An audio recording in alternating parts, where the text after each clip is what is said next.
Jean-Luc, thank you for joining us. Pleasure to have you on the podcast. I've been following your posts. Well, I'm not entirely sure how long, but it's definitely the last few weeks, if not a bit longer. So we've invited Jean-Luc on to talk about Strava art as I know it. But Strava art as I know it, and there's probably other platforms that you can do this on as well. But I know it traditionally using land-based activities, so cycling, running, so on and so Yes. forth. But Jean-Luc does something a little bit different, and he does it in the water. But before we dive straight into that, Jean-Luc, thank you for joining us. How are you? I'm pretty good. Thank you very much. I'm And happy to. how is the current COVID situation where you are? Australia was doing pretty good until a few weeks ago, and our numbers are not great at the moment, but it's still way better compared to other places in the world. But we are in stage 3 and have been since 9th of July, and for another month.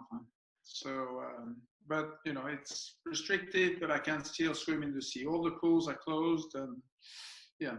Well, it's similar to us. So within the UK, the pools have been closed, and I say have been because they're just about to reopen within England. I'm based in Wales, and unfortunately, the pools are still closed here. And even though we're one big island, there are 3 devolved nations who have a slightly different stance on things. But the good thing is we've been able to swim in the sea as well. And where I'm based in Cardiff, we're not too far away from some fantastic swimming.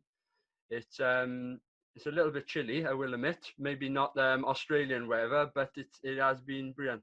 So talk us through what you actually do, and do you call it Strava art? I suppose is the first thing. Well, initially I called it just swim drawings, and people called it swim art.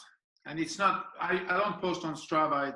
It's Garmin Connect, but people have called it swim art. But I don't particularly mind. So the way I started is we were all the pools closed on 23rd of March here, and I started to swim in the sea. I've done a lot of swimming over the last 5 years, and I swim twice a day. And after a few weeks, I was sort of bored of swimming up and down the shore. So I started to, on 15th of April, I drew some geometrical sort of triangles that were like butterfly wings together. That was just something different. It was quite a long session, maybe 2 hours. And the next day I thought, well, maybe I'd try to draw something, different. And I drew a big jellyfish, and that was 7.5K or something, and it took me more than 2 hours. And that's how I got started. And I started to post these drawings, and people on my site, and then people saw I should share them on different sites, and so that's how it happened. And since 15th of April, I've done pretty much 120 drawings, so that's just over 1 a day. Wow! And it's a huge amount of work for the preparation. The preparation takes me more time than the actual swim. Okay. But I enjoy it. It's absolutely brilliant, and I've seen the jellyfish, and it's probably one of the first ones I've seen actually. And I've definitely been. It's definitely at least a couple of months. I've noticed more and more of them, and I didn't realize it was one every day. So hats off to you, because you can see how much preparation goes into it. But how do you logistically do it? Because I'm a triathlete. I do quite a bit of sea swimming, and it's not like being in the pool. In the pool, you have a lot of control over where you go in. In the in the sea, you've got currents, you've got waves. You've got a number of things battling against you. And your drawings, they're detailed. You change direction at the right point in order for you to make that drawing. Yeah. So one thing I like to say is the drawings are usually quite big. And, at the moment they're a bit shorter because the water temperature is down to 11 degrees. So it's winter here. Yeah. So the drawings are about 2K, but, 2K is reasonably small. But still you have a lot of, to do the details. It's not like I turn every 3 strokes. I have time and it's long curves and etc. The way I do it, or the way I do the logistics, it's quite simple, but it's also difficult. So I do most of the drawings in the same area. It's basically a 3K stretch of coastline, and close to where I live. It's just down the road, and we've got poles or markers that are roughly every 200-300 meters, and they're 200 meters out. And these ones I use as reference points, and normally I have about 2, 3, or 4 per drawing, and that's quite helpful because I put specific elements of the drawing at these markers, and it's like anchor points. And I'm very familiar with the area. So, I know the waterfront and I know the buildings. And so I say, I swim 100 strokes this way, and then I come back to this building and that sort of stuff. But look, it's very hard. It's very hard. And today I did 3 drawings. I swam 3 times, short swims. One was okay. I will post it in a week or so. The other 2 were not good. So I've done more than 100, but it's difficult. Yeah, it's difficult. I bet, and some of them, and I've seen you mention actually that some of them take multiple attempts to do. So right. To date, and these are some of the ones that I know of. So you've done a bird, a sea dragon, a monkey, a shark, and I think you've done a number of sharks, penguins, walruses, and then they start getting a little bit more, out there as regards to Sid from Ice Age, yes. submarine shark with Tintin in. That one's brilliant. That was the tricky one. But Baloo the bear, Snowy from Tintin again, Tintin himself, and then you've done Hawaii Big Island when Kona was cancelled. I did Hawaii Big Island with the logo on the map. That was a tricky one. That was a request from Mike Riley, who interviewed me a few weeks ago. And at the end of the interview, he said, could you, if I ask you to do an Ironman logo, the dotted M on the map of Big Island, could you do that? I said, yeah, probably, but they would have to be connected. So it took me a while to work it out. Had 3 attempts. And the third one I sent to Ironman. They were quite happy, and it's a bit of a joke. Like I said, and you said this, you might have said this off air before we started recording, but it does put a smile on people's faces. That's good. And it's brilliant. I thought that was something positive I could share during lockdown. And that's why I kept going. And look, from my point of view, you see quite a lot of the art done, like I said, called Strava art, on land, and you see people, they cycle or they run it, and some of them are huge distances just to get the detail.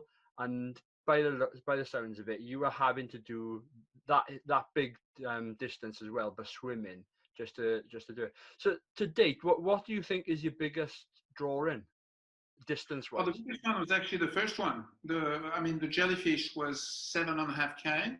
Wow. And 2 hours 15. And the smallest one will be, I don't know, maybe a K or 1,500 meters, something like 1,500 meters. But normally they're about 2-3K, and I shot them as the temperature started to drop. I bet. I bet. So, and the only other thing I was wondering, do you take a picture with you as a reference point, or is it all in your head?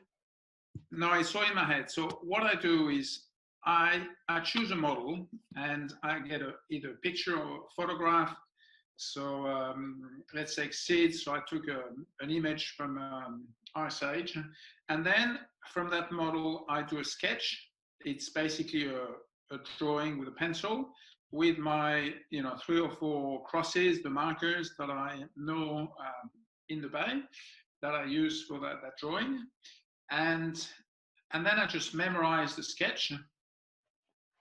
And I go. So when I swim, I actually don't look at my GPS. The GPS is behind me on the swim to a buoy. I start it when I start, and I finish it when I finish, but I don't look at it when I swim. Oh, so wow. A lot of people say, oh, does your GPS tell you that you have to turn after 200 meters? No.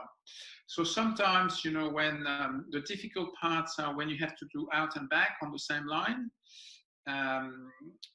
then I count all my strokes and I use alignments, and I've done a lot of navigation in the channel on a sailboat when I was younger, so that helps as well. And I've got a scientific background, so but sometimes it's difficult. You've got you need to do an out and back, and you've got wind coming against you. Then I correct for the wind. Like for example, I'm going to do 110 strokes out and only 95 back, because I know I go quicker with the wind with me. So there's a bit of guesswork. You can do a lot of preparation, but it's also, I guess, the experience and the Oh, that's brilliant.